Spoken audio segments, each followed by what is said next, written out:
Welcome back to Light Talk, where everyone can be themselves and tell their own unique paranormal and supernatural stories in a safe and supportive community. If you have a story you would like to share, email me at lighttalk423@gmail.com. And while you're at it, click on the like, share, and subscribe buttons. I am so excited for our guest today. She is so amazing, and the what she does is absolutely beautiful, and I'm so excited to have her on the show. So please welcome our guest today, and I'm going to hand the mic over to you. So welcome to the show. Oh, Dana, thank you for that lovely introduction. Hello, everyone. My name is Death Dula Beth, and I am a death doula. Don't know why I said it like that. Hey, it happens, it's all cool. Yeah, yeah. Um, so as the name implies, I am around death a lot, but it's not just about bedside. We do pre-planning. We talk all things death, dying, and grief. I have a free community where we have workshops, weekly grief lounges, and we talk about the stuff that we don't usually talk about. So thanks for having me on your show. Absolutely, absolutely. So to get us started off, how about explaining some of the experiences you've had with your position that you have? I mean, you have a lot of stories. Yeah, being an intuitive, an empath, and sensitive, I have all the clairs. I firmly believe that we have all the clairs, like every single one of us, even you listening, you have the gift. You have the gift. Don't let anyone tell you otherwise. So, growing up, I was told, don't do that. Like, that's weird. You don't do that. So, when it finally started coming back, um, it because I had suppressed it for so long, I had not experienced death and dying before. And the first time that I had experienced death and dying, I had told you the story when we talked first, where, he was on his way, he was laboring out, and he was looking to the window, and I looked to the window and I saw angels and I saw beings, and I was like, whoa, and I'm like, what the hell am I seeing? Am I allowed to curse? Okay. You're good. Okay. Yeah, sorry, I'll try not to. Um, and to me that was like a whoa factor, but then it was also like this person is dying and I don't know what I'm seeing, and this traumatized me. And so interestingly enough, when I go into those spaces, the way that I am and the way that I operate, people know that I'm into the spiritual woo-woo stuff, quote unquote. And so I do get some of the questions, and I'm really excited to kind of like lean into it more, because there is the physiological change, the physical world. We see it with our own eyes, but then there's this spiritual unseen world that is happening when, that we don't want to see, or maybe we can't see, because that is our loved one on the bed experiencing that. And it's so hard to like tap into that when you're in, that closeness of that person. And you're like, did I see what I really saw? But you know, there's so many stories out there of like people seeing things happen at end of life, and people even caught stuff on camera. I know hospice nurse Julie or Penny on social media had shared a video that the lamp started turning, like started flickering when this person was dying. And, stuff like that happens all the time. It's just we don't talk about it because we don't talk about death and dying. Yeah, and definitely agree with that. It's something that's like taboo to say and talk about. And it's so different with us that understand the other side, because it was all different for me when my mom passed. It's so different than what I Mhm. imagined it would have been. So, yeah. Yeah. I mean, every person that I've sat bedside with who is passing or who is actively dying, I do get close to them. I do fall madly in love with every single one of these people, They're not just people to me. They become like my family. And, because it's such a sacred, intimate experience where we are doing this life thing together, and things are just not normal. And so, I kind of attribute it to being in the trenches with the person and the family, because it is such a visceral experience. But there's some really cool things that happen at end of life that I just get so jazzed about when it comes to paranormal. And I love that you have this show, and that I can kind of lean into that more, because it is just so cool to share some of the stories, the experiences that others have had. Like, the first one that comes to mind is the deathbed visions. And deathbed visions are common. Like, they happen all the time. And even to the point where it's in the hospice pamphlets when they give it to the family. They're like, "Hey, your loved one may see past loved ones or past pets, and there's no explanation. We don't know why it happens, but it usually happens a few weeks before someone dies." And they still can't explain it. And that's why I firmly believe that everybody has the gift of the clairs, that when the veil is thin and we are getting closer and inching closer to death and dying, that's when we are able to experience these things. Because if you think about it, when we're pregnant, so thinking of birthing doulas, right? They help the Mhm. mother and the Right. family go through the birthing process. It's a labor, right? But it doesn't start at the labor point. It starts weeks before, where the baby drops and then the cervix starts to loosen up, and like it's a whole process. It's not just you get on the table and you have a baby. And so same with death. Like, our bodies are built to die. Our bodies are built to live and continue living, but our bodies are built and know how to die. And so I think that's just one of the quote unquote symptoms or things that people may experience that is an indicator like someone is going to die. But I just think it's really cool. There was this lady that, and if you need me to stop at any point, just be Oh like, "Hey, no, I have keep an going. interjection," because Doing my great. my mind will continue to go. Go. Um, go with it. So Go I with it. sat, yeah. So I sat with this woman. She was a friend of a friend. They called me in because they were like, "Oh, death doula," and she's like all about it. And so, I went there. I met her on a Monday. And she had gone to the hospital because she was having like health conditions that were like just, then they were running tests and they discovered that she had pancreatic cancer. Mm. And so, yeah, that's like, and so then they gave her the Yeah. diagnosis that, this is it. You've got like maybe a few weeks to go, like until it's time. So we're Mm. going to release you to hospice. So we were sitting there. I went to go visit her every single day, and we were sitting there in the living room, and she's like looking around, and it's the hospice visit. So the hospice nurse is sitting there, she's doing the intake and like all the things and getting things situated and ordering things, and she's just sitting there, and I'm like, "Hey, what's going on? Like, what are you looking at?" She goes, "Beth, I'm in two different worlds right now." She's like, "You're here. I can see you. But over here and everywhere else, it's like a mirage. Like, I don't know what I'm like, there's a whole nother world here." And I was like, "Tell me more. Like, is there anyone there? Are you like, what are you seeing?" And some will attribute it to, yeah, maybe they're having hallucinations because the activity and the chemicals are starting to go different. But I firmly believe, like, she was lucid. She was sitting up. She was sitting in the chair. She was like, and she would just come and go, like in between. And Hey. I mean, it's so neat to see. There was another person that I was sat with, and completely mute, but at that point couldn't talk or anything. But they would open their eyes and look at a fixed place in the ceiling and start lifting their hand up and just wanting to go. And like they looked like they wanted to say something. And I was like, "What are you seeing?" And knowing that they couldn't talk, you Right. know Right. but like maybe they'll say something, because I'm curious. I'm like, "What is that?"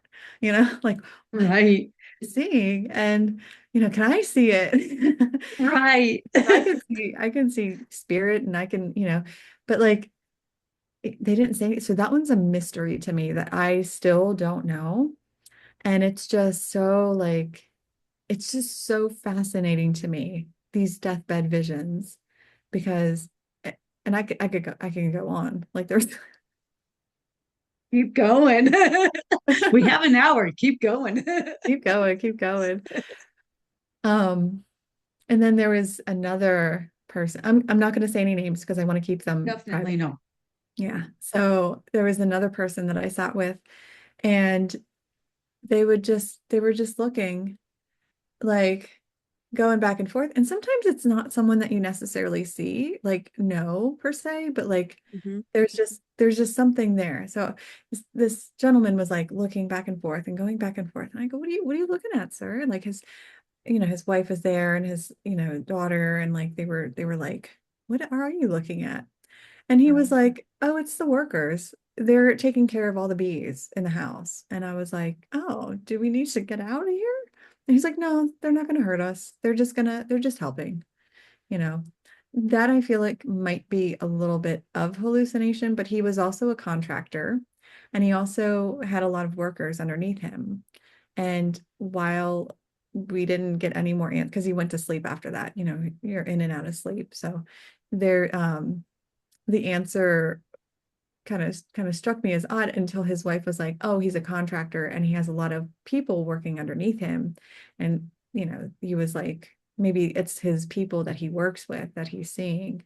Um, you know, so I think I think the visions can be of varying degree, you know, but I really believe that when when we when we're getting close to the end of life, we're so much more closer to like the spiritual side. And when I do my readings, so I do aura and energy readings and I talk to spirit and all that stuff. And I don't focus on that now, but I do still offer the readings. And you know, when we talk about like the the moment where you're like, I'm thinking about this person, and then that person calls you or texts you, and you're like, wow, I was just thinking about you. It's like that moment where they were like, yeah, I was just thinking about you too. I just wanted to say hello. You know, I feel like firmly that even if we are on this side of the earth, Mhm. we can still show up in these moments. And oh man, my friend on TikTok. So here I have another story. It's all good. This particular story is not mine, but it's my friend Lily Diane. And her mother was on hospice and she was dying and she wasn't able to go there because like they lived quite a far distance away. Mhm. And my friend Lily Diane was sitting in her garden, gardening, wearing this hat, and like thinking about her mom and like just, you know, gardening. And mom was, you know, on her last days and she was like feeling really bad because she couldn't be there. Well, she gets this phone call and it was mom on the phone. And mom was telling her, like, I just had this strong vision of you gardening and wearing this hat. And she like described her clothes. I stitched it and it's also on my YouTube channel, like where you can go see it, where it's like my mother remote viewed me. And I just think it's absolutely fascinating that this type of stuff happens because she tells the story better than I do, but it's really neat. Yeah. How awesome. How Yeah. awesome. That would be really cool to be able to do. Yeah. It's it's really remarkable what we're able to do as humans on this human journey. We tend to get really into the 3D world because it's what we can see, what we can feel, what we can prove. And when we start leaning into more of the spiritual aspect, the woo-woo side, we then start going into uncharted territory where we can't really see. And so, you know, when you have Akashic readings or, you know, talking to spirit, talking to source, talking to, you know, people tend to get like, is it real or is it not? You know, um, because I know for me doing the readings, I will hear, I will see, I will sense, I will smell, I will like it's a full body experience for me. And it will make no sense at all. Like Right. no sense at all. Like so many times. I've done hundreds and hundreds of readings at this point, and like it's still, I'm still like, I don't know. I'm just gonna say this. It's not gonna make any sense. And I'll say like chessboard, for instance, because I'm hearing chessboard and I'm seeing the moving pieces and their strategy. And the person will be like, "Oh my gosh, that's my grandmother. You're describing my grandmother, and we used to play chess and blah blah blah blah blah." And I'm like, "Oh, cool. Like this is great. Like, we can communicate with spirit." And it's often hard to do that when we're close to people, when we're in in relationship with them. For me, it's like I have no attachment, I have no backstory. I have a hard time reading friends. I'm like, I prefer not to. I know I can do this thing, but I don't want to because like I know you. So I don't know if it's like it's because knowledge, because I know you, or if it's because spirit is actually telling me things. Right. I kind Like, of feel the same way with my readings. yeah, Yeah. yeah. I don't want to do that. Yeah, yeah. Yeah. So, you've had some paranormal stuff to go along with the doula, or is it kind of separate stuff going? So yeah, the paranormal stuff. Oh, okay, so I have two very different stories. So many stories. I'm a Of Gemini. course. I'm a Gemini sun. I'm a Leo rising, so I've got tons of stories. Um, and I like to story tell. Um, so when I was younger, I was about 12 years old when my grandmother died, and I didn't understand it. I didn't get to see her. I didn't get to say goodbye. We had the funeral. She died, she got buried, and whoop, like we didn't talk about it anymore. So I felt so strongly that she was still there, that she was still with me. I felt her, I heard her, I could feel her love, and I couldn't talk about it or anything. And so, like, I remember playing with a Ouija board. I know that's really a triggering, activating word, but I was playing with a Ouija board, and I felt like grandma was talking through the Ouija board. And I was like, full-heartedly believing. And that's when I told my parents, and they were like, "Don't you dare talk about that. That's, blah, blah, blah, blah, blah." And I was like, "Well, I have a Ouija board. Like, like, what do you do? Like, what do you do with a Ouija board? You bought it for me, you know?" Actually, I don't even know how I got it, but I remember just having it, and I had to throw it away and like, get rid of it and stuff like that. But um, I would just sense her around me, and I would tell her like, if this is you, move. Like I would always talk to her in the shower for some reason in the shower. And I would be like, move this washcloth hanging down, just like move it ever so slightly. And she would move it. And I can't believe I'm telling you this because I never told anyone this. So I don't know if it was the air. Like I'm still thinking like, is it the air because it was in the shower? But like also, it would only move intentionally when I said that. And so my parents would ask me why I was taking long showers. It wasn't because I was like, dilly-daddling. I was like talking to grandma, like I was like, do this thing again. And it wasn't just once, it was like many, many times. And she was the one person in my family that I felt like really, truly like loved me, So I wanted to talk to her. I wanted to be near her. And the shower was such a safe, warm place. And, water was very cleansing and healing. And I could cry in there because that was the private spot that I could go in and cry and really grieve her. Um, when, and I don't know if this is necessarily paranormal, but when, when I first started my death doula work and like really leaned into it and started doing bedside hours and started like going through the process, um, I felt like I said, I fell madly in love with these people. And my first client, when she died, I felt her so strong, like so strong. And I was in the shower again, like the shower is my safe, happy place.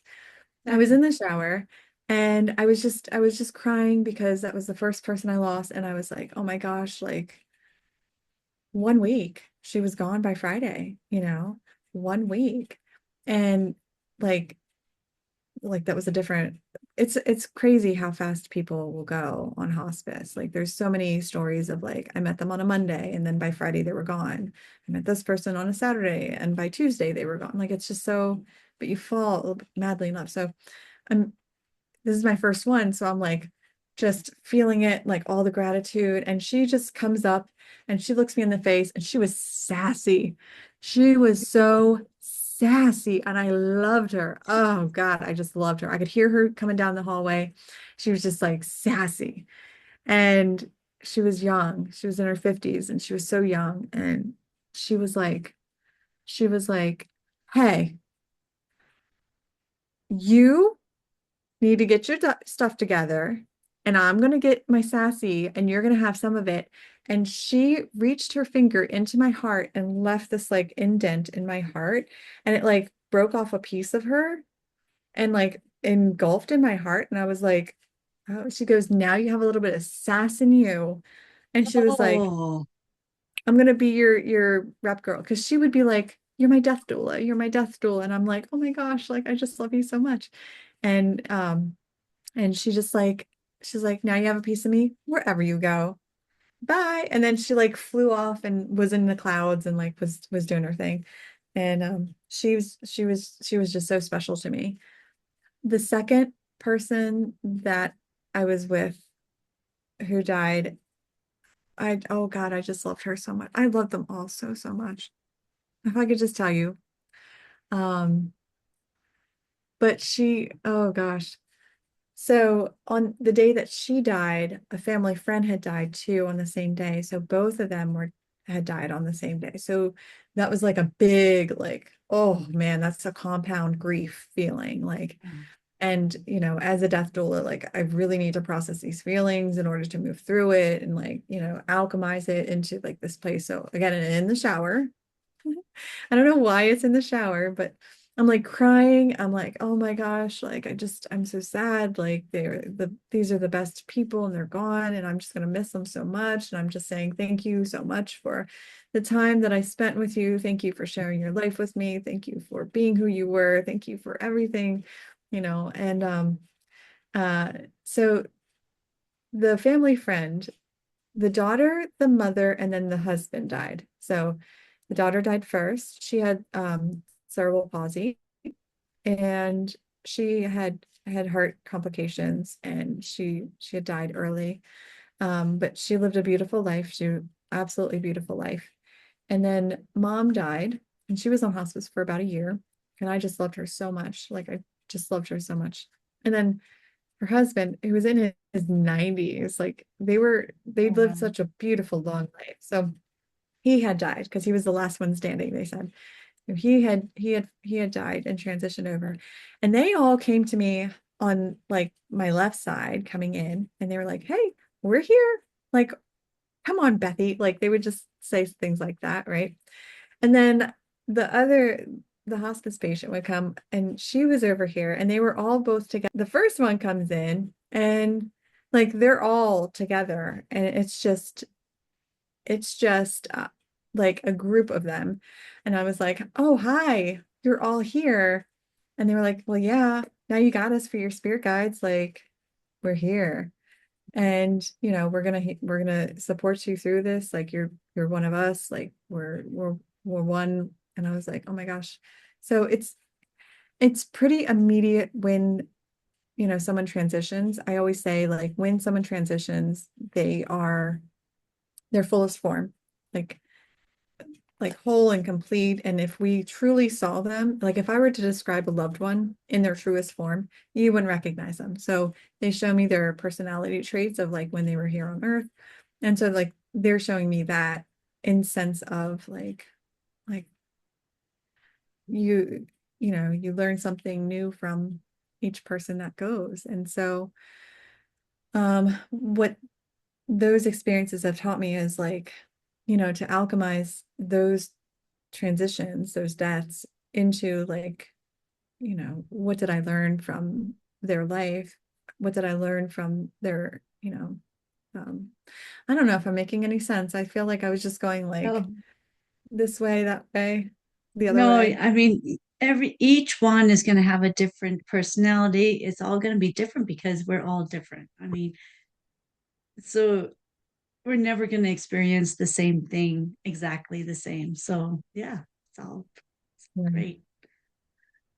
Yeah. Yeah. It's truly it's truly unique, you know. The the interesting thing is, I don't know if it's because I'm older or it's because I practice it more. Like when I was younger, it was just like, it was always on. Like I could always see ghosts or spirit. I could always see auras. Like I was like, this is a wild world. Like, let's play with all the colors. Let's play with all the spirits. Like I had imaginary friends like crazy. And, my parents were like, oh, she's got a wild imagination. Like this kid is wild. Um, but as getting older, and I got sober in 2020, and that's when it like came back with a vengeance. I was like, wow, I feel like I'm five again. Like, and who do I Yay. talk to about this? Like Yeah. who do I tell? Like I see all these weird things. Like, and so I told I had a partner at the time, and he was like, oh, tell me more, tell me more, tell me more. Like, and so then he started telling his friends, and like I would do readings there. And then I did a reading on TikTok, or I, s- I, s- I did a reading and they said, put it on TikTok or put it out on social media. And that's what I did. And I was like, if I get 25 people, I'll be happy so I can practice. Right. And I Uh-huh. woke up to like 900 comments and like 24,000 views. And it just kept on rolling in. And then Wow. I was like, oh my gosh, this is crazy. And so I did a Calendly, and I didn't know that Calendly needed parameters. So like every single bit of open time on my calendar filled up. I was like, well, I'm a professional now because I did 300, it felt like 300 readings in a matter of like a month because it was 15 Wow. minute sessions and they were free. And so people just signed up like crazy and like they showed up. Like nobody canceled. They all showed up. And I was like, Oh, hi. wow. Yeah. Wow. Yeah, it was a lot. Yeah. That's But awesome. that goes to show you, especially if you're listening and you're like, huh, should I go and share my gift? Yes, share your gift, because as soon as you align with what spirit is telling you, it is going to just magically open. And I do attribute that to a paranormal event because of the fact that like, other people have done it, but it just didn't feel aligned. And so it doesn't go anywhere, you know? Truly to feel aligned and to feel like that nudge and to listen to your intuition and to listen to what spirit says and just trust. Because like all I did was I did the video, didn't even edit it. Was like nervous as all hell and was like, if you want to do this, I guess let's do like and put it out there. No description. I didn't even worry about any of that. I just recorded and then posted, and I was like, no one's gonna see this. No one. Yeah. Wow. That is amazing. Uh-huh. Wow. It's wild. There's Ooh. one video that I did, and I won't lean into this much, but what I've noticed is that people lean into the bad, the scary, the ugly, the terrifying, because Right. fear sells. And so I had so many people asking me, what's a bad aura? What's a bad aura? What's a bad aura? And I was like, there is no bad aura. Like there is none. But Right. it's a moral judgment call. Like there is no good or bad. It's just energy. So I did a Mhm. video and I said, here's what a bad aura looks like serial killer bad. Like if you want to see what it's like, here it is. And that got over Mhm. 1.4 million views. And that told me like people want to hear stuff about bad stuff. And I'm like, I don't, that's not the energy that I like to bring. Right. I do have some really scary paranormal stuff that I still can't explain, but it's part of my experience. Do you want to hear about it? Bring it on. Bring it on. Bring Okay. it on. We've got good, Okay. we got bad, we've got everything here. So whatever Okay. do you want to share? All right. Okay. So, uh, ch- yeah. Okay. So here's here's the craziest ghost story that I've ever had.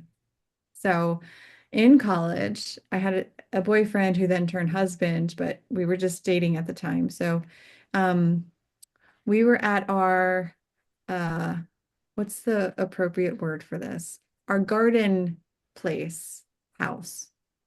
So we had a person who would supply us with garden supplies, like like marijuana, pot back in the Oh, day. gotcha. Yeah. I was Okay. Yeah, I'm sober and I'm clean today, but like back in college, like I was, back in the 2000s, I was yeah, we like to do that. So we were at their house and they lived in this like really industrial kind of apartment that was turned like industrial thing, like building that was turned into apartments, but it wasn't like the luxury type industrial that you think of today. It was like, oh, they just kind of put it together. Like they just slapped it together and they were like apartments for rent, $400, back when Right. like apartment rent was like $400 for like a 1 or 2 bedroom. Yeah. Not So now. they were right. It's so Right. expensive now. Yeah. So they were up on the second floor, but there was also a third floor. And we would go there quite frequently. And we were there one day and we were sitting in the living room and all of a sudden, like, we just hear, and I was like, that sounded like it came from up there. And they were like, yeah, that happens sometimes. And I'm like, when you're high, like things are just like, Right. whoa, you know? And Right. for some reason we just had this hair to like go investigate because we were like, because they were telling us like, yeah, we hear that a lot. And if you go up there, sometimes you'll see footsteps, in the dust because it was all like, and it was like an open floor plan, like it was just open. So Okay. we go upstairs and this was like an old warehouse that they would like do like printing and like an old print press type thing, but they had cleared everything out. So it was like this big open floor plan, and there Hmm. were no lights on upstairs, like no lights. But you could tell that there was dust, and sometimes you could see like little scurries of like mice, and so Yeah. saw those little like things. So Yeah. we're like looking up, and I'm like 2 steps in, and all of a sudden I hear like, oh wow, look at that. And I look down, and there's like footsteps, but they're not normal footsteps. They're like baby footsteps, right? Like baby feet. Right? Wow. So I'm looking at these footsteps all around and I'm like, why is there a baby up here? And I keep walking in closer and like walk around the wall and I see that these baby footsteps go to the wall and then up the wall and like little handprints up the wall, like to the point where you can't even reach. Like these were like tall, tall ceilings. So they were like industrial, like really tall Right. ceilings. And I'm like, what the fuck is going on? Like, is this real? Like, did you guys do this? You guys are setting us up. Like, you guys are Right. setting us up. And they're like, no, they look completely freaked out. So I was like, this Wow. is not cool. Like, I'm gonna go downstairs. I'm done. Like, I want happy, happy fun time. Like, that's not like, so we go downstairs, we go back into the room, like into their house. And for some reason, like, I just feel myself like stand up and I'm like, we gotta go. Like we just gotta go. Like I had no idea what this feeling was. I just felt like something just took control of my insides and was like, we gotta go. And so, they're saying their goodbyes. I can't even talk about it now. Oh my gosh. So they're saying their goodbyes.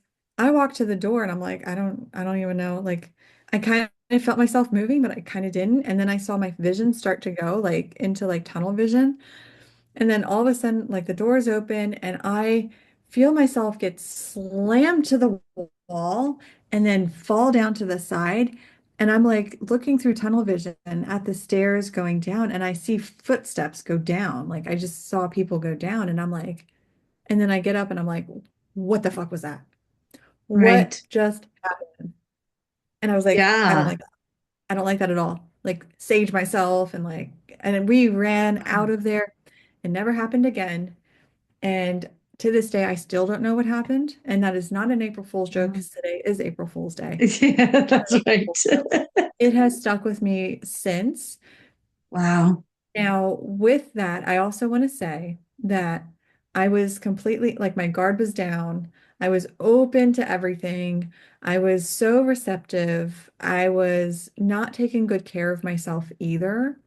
So I say that to say that if someone's listening and they're like, oh my gosh, what if that happens to me? Just know like I was open and receptive to that. I was kind of like not protecting myself like I am today, where, I do keep my boundaries physically, metaphysically, spiritually, emotionally, like boundary up. And then not only that, I don't put myself in those kind of situations anymore. Like, and I focus on the light rather than the dark. I focus on the light rather than the dark. I know the dark is there because we have light, but I don't Mhm. focus on that. I focus on the light. So on the light, I will always focus on. Nice. So that is Nice. my mantra. And that is my truly terrifying ghost paranormal story.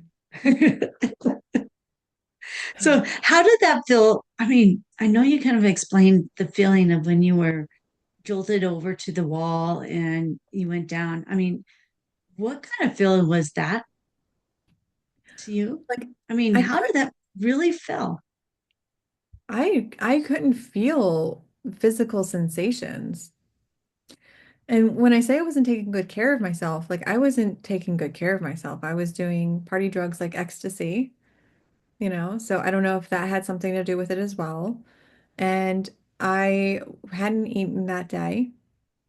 And, I was obviously doing like I never did hard drugs, but I did smoke pot and I did do ecstasy and I did do, mushrooms and acid and like all the hippy dippy drugs that like, you do like in college. You're like, I'm so young and I can do all these things and like put this all in my head and my body and, alcohol, of course. And I just really believe that I with that and my energetic, not, just not taking good care of myself, not focusing on the light. I wasn't focused about anything.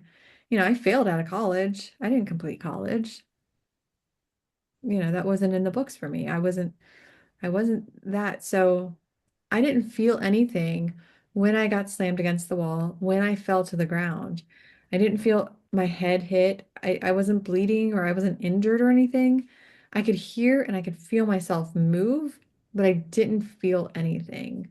And the only thing I thought of after was, holy shit, what happened? Like, oh my gosh, I never want to go there ever again. That was scary. And when we operate from a place of fear, like I operated from a place of fear for so long that it kept me stuck, that it kept me in the same patterns, it made my world small.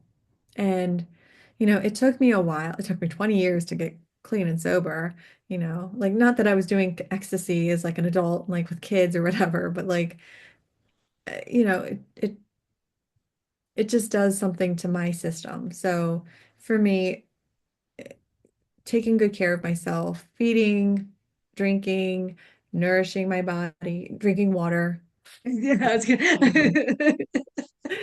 you know, going to sleep, getting good sleep, because I would stay up like 24/7. It was just, I was a mess. I was a mess. I was just a cute little baby mess, at age 20. And then that kind of slapped me around. And not too long after I got pregnant, that kind of straightened me out for a little bit.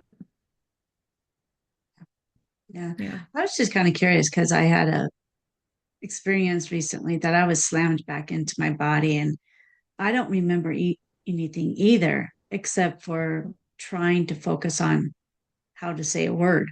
Oh, yeah. That's all I can remember out of it. But then I just felt myself like being thrown or I don't know, just heavily dropped or thrown. I just suddenly in my body roughly. Oh, yeah. That Yeah. sounds so I don't, so it wasn't like I was thrown into my body. It was like somebody banged into me and threw me down. Like it was almost like I was playing out a scene. And like the way they described me doing that, they were describing it as like it was like something took over your body, Beth. And like it looked like someone hit you and then you fell. Like someone stabbed you and then you fell. And I was My like, goodness. that is so wild. Like I don't Yeah. ever want to come here over again. So Yeah. like I've never had that sort of experience where I've been out of body and then slammed back into body. I've I've not astral projected either. I know people who have. I've lucid dreamt and not even know I was doing it. It's like, what is happening? I can interact with you, like, in the So dreams. cool. It's so cool. I was like, ha, ha, ha. And I want it to happen again because I want to get to the point where I can be like, oh, what date and time is it? Because like that's the thing that you're not supposed to ask, like, what date and time is it? Because like then they get mad. And I'm like, I want to try it out. Like I want to poke the bear a little bit, like see if it happens, you know. There you go. Well, let me know what Maybe comes about. yeah. I don't know, maybe I shouldn't do that. Someone tell me. Yeah, leave it in the comments below. Yes, leave it in the comments below and let me know. Yeah. Yeah. I just remember seeing a TikTok and then going down that TikTok rabbit hole Uh, of like, I just have to investigate this even more. yeah. Yeah. That's a lot of experiences. I mean, it's such a joy to be able to help someone transition. That's such a joy. I mean, I could almost see myself doing that. Yeah. I can almost I see myself doing that. I didn't know what I wanted to be when I grew up until now. And I know wholeheartedly that this is what I'm supposed to do. Yeah. Yeah. And so, spoiler alert, you do not need a certification to become a death doula. I just did a video on it. You don't need a certification. It's not regulated because we're not like with insurance and there's no like, I mean, there's associations out there, but there's no like one association. Like yoga has one. Um, uh, uh, Insurance agents have them. Like project managers have them, but we don't have that because it's not a regulated field. So now's the perfect time to find a mentor and start practicing being a death doula. And what I always like to say is if you feel the inkling to want to be a death doula, find someone that speaks your language because it is an investment. I mean, you can go off today and say, I'm a death doula and not have any training or not have any mentorship, but I attribute it to this. When you go to a tattoo artist, you trust that they've done their due diligence. You trust that they have done the work, the knowledge, the time and skill that it takes to put ink on your skin, Right. forever. This is forever, right? Right. Right. Yeah. So just like that, when it comes to being a death doula and practicing, there's so many different ways. Like, Anelda has so many classes that you can take, like all the time. Like they're pumping out classes, they're pumping out death doulas like no other. Like it's great, fantastic. I went through Doula Givers Institute. She's pumping out death doulas, end of life planners, like elder care professionals, like all the time. The thing is, what I felt was missing from the program, um, like doula givers, was the fact that it wasn't one-on-one. Like I wanted to ask questions. I wanted to have the deep relationship one-on-one or the live group experience, whereas like it was a module. And like I do good in that and I passed the test and I did all the things and it's great, but I was like, do death doulas need to go to an association in order to get certified? And I discovered as after I got my certification, I was like, I could have been a death doula this whole time. I knew everything on that test. I knew everything in those modules. Like it was nice to have that coursework in that direction. But what I felt what I needed most is like, how do you handle these nuances? How do you handle like what do you do when, Uncle Sam wants to come see mom and she doesn't want to see him? Like, what do you do in those situations? So, to anyone that's interested in being a death doula, seek out someone who is a death doula and see if they'll mentor you. Or check out Anelda or Doula Givers Institute. No. I highly recommend Doula Givers Institute. Like, no. She's awesome. She's There you wonderful. go. Awesome. Yeah. Yeah. Well, thank you for the um, information there. I mean, this is great, and maybe we can get some more out there to help out our people transitioning, and it's got to be such a joy. I mean, I feel the love when you're talking about it. It's like how the love is so cool. Yeah. I mean, Helping. these moments are so sacred. And to be able to, it's still very fresh, the loss last week, but to be able to give just presence, to sit alongside, when someone dies, because we don't talk about death dying at all. When we're going through it, when our loved one is going through it, they're having the labored breathing, the they're asleep, they're not eating, they're not drinking. Our normal nature is like, give them an IV, give them food, make sure that, just but like that's not what the body needs. And to be able to educate a family to say, the more dehydrated someone is, the better death they have. This breathing is called agonal breathing, and this is completely natural and normal. Do you see how their mouth is hanging down? Do you see how easy their eyes are? That means that they're comfortable and they're safe and they feel so at ease. And to like see the looks on everyone's faces, like, okay. Because it's so written with like unknowns and like the hospice nurse is in, she's doing her thing, and then she probably will say and educate, but then she's gone, you know? And then who else is there to step in? So that's the need. The only thing is we're not covered by insurance, so there is a out-of-pocket expense. And it's hard to ask for money to do the work that I do.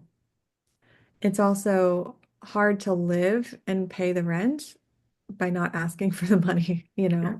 And so I do teach that. I do teach energetics surrounding asking for money to get paid what you need to get paid in order to do the work that you need to do.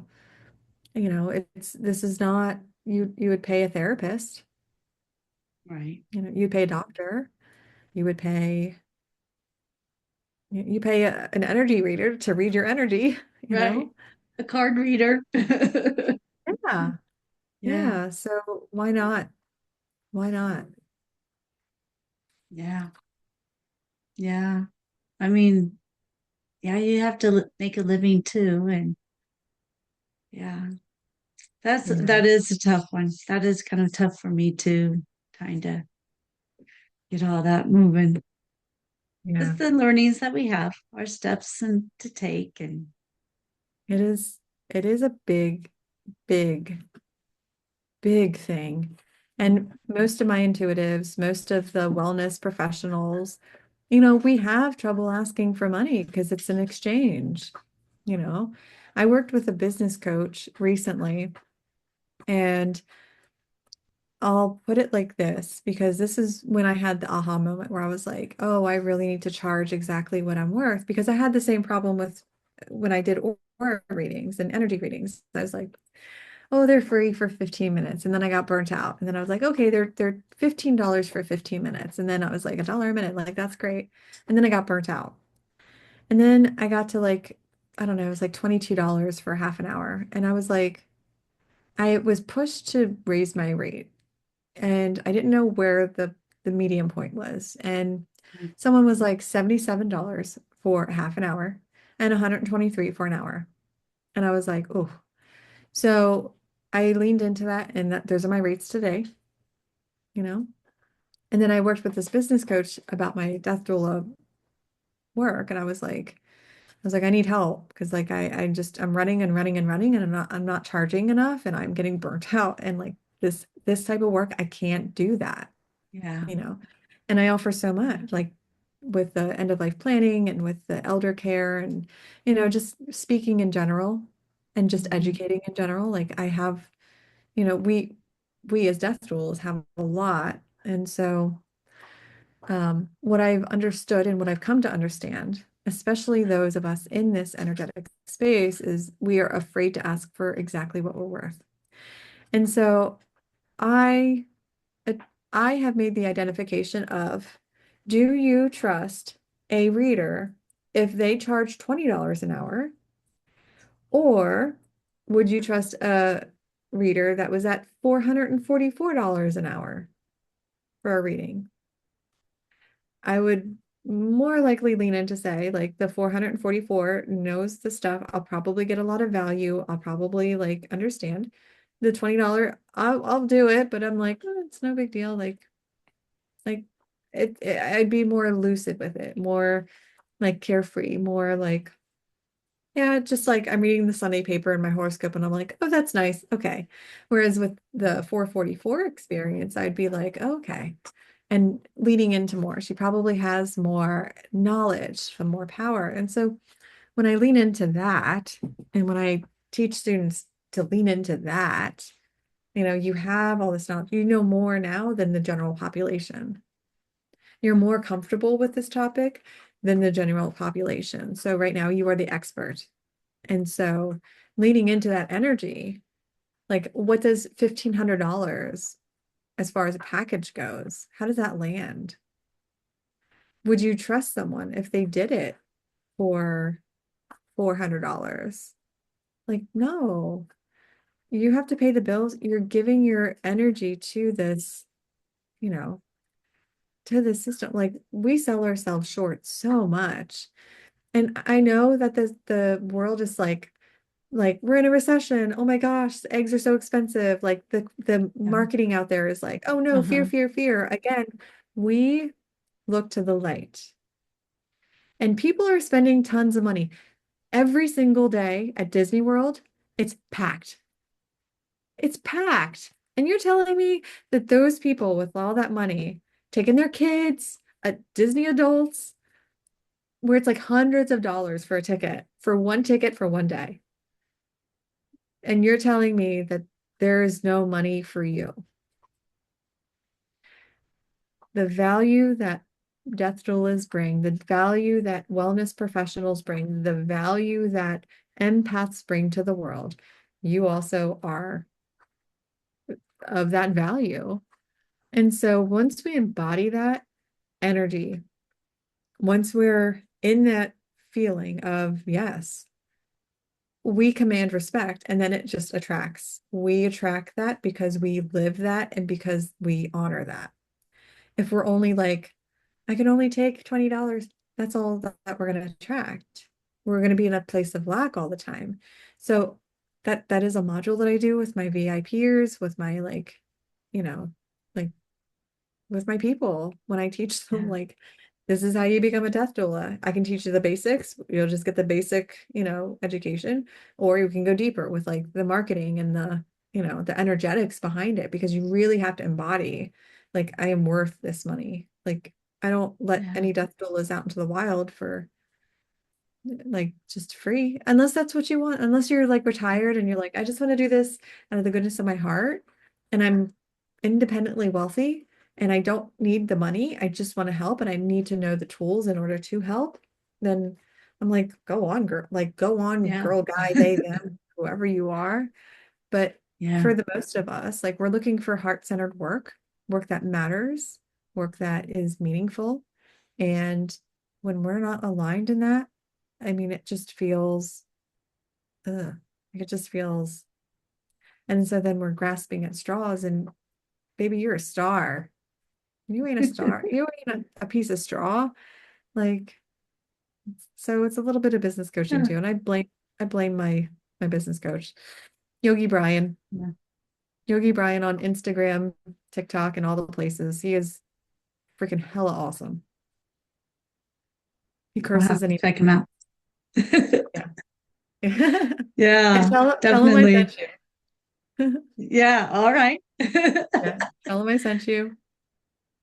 Excellent, excellent. Yeah. Well, that's awesome. Awesome. So much good information. Thank you again so much for being on the show. Wow, if anybody has any questions to ask her, by all means, put I, it in the comments below or contact me and we'll get you in touch with her and we'll get that answer. So, yeah, yes. lots of information. Yes. Well, thank you so much for being on the show. And our time is up. So, already, can you believe that? I See? can't believe that you let me yammer on for a whole hour, Dana. That's what it's for. It's to learn and just express and to heal. Like some of us talking about it just needs to heal Yeah. and just let everybody know it's not crazy. You're not Yeah. crazy. We're We're not all crazy. right on track. Yes, yes, we are. Well, thank you so Yeah. much, Dana. It was an absolute pleasure. You're an excellent podcast host, and I look forward to seeing more episodes that you deliver. Oh, well, thank you so much. I appreciate that. Yeah, Thank thank you. you. Well, if anyone else out there has any stories you would like to share, by all means, email me and um, we'll get you on the show. My email address is lighttalk423@gmail.com. And while you're at it, click on the like, share, and subscribe buttons down below, and we'll get some more shows out there like this. So we will talk to everybody later. Bye. Bye.